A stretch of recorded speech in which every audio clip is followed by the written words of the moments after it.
आणि प्यायचं बघायचं कसं.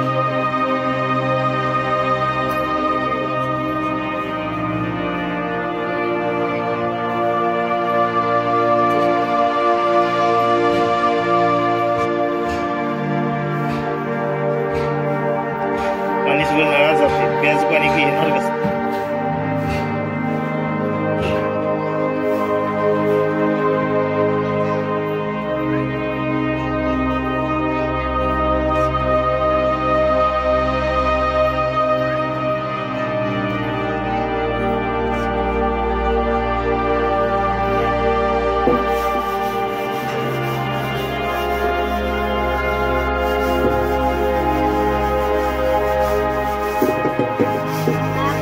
सगळ्या पूर्ण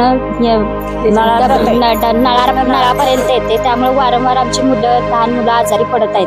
आणि या गल्लीला तर कोणीही लोटणारी येत नाहीत, कोणीही गटार काढायला येत नाहीत. मुकादमाला सांगून त्याला सांगा, त्यांना सांगा.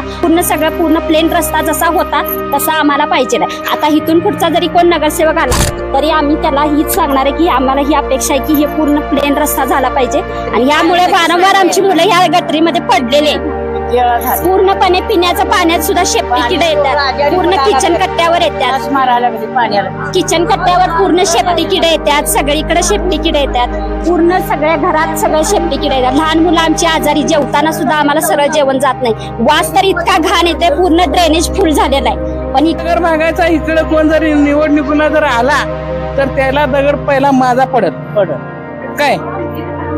त्यावेळेला इथं नगरपालिका कोण येत नाहीत, शिफ्टी किडो व्हायला लागल्यात आणि पोरं आजारी पडायला लागल्यात.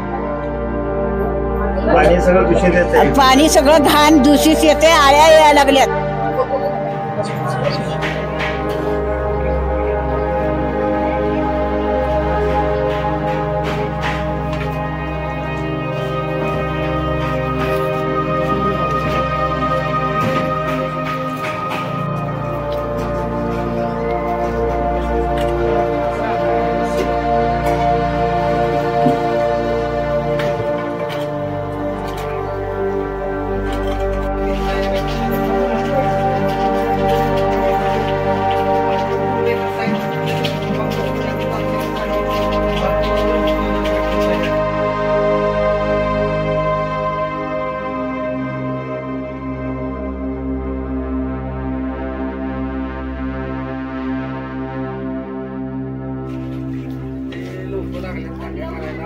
पाणी प्यायचे पाणी झाले.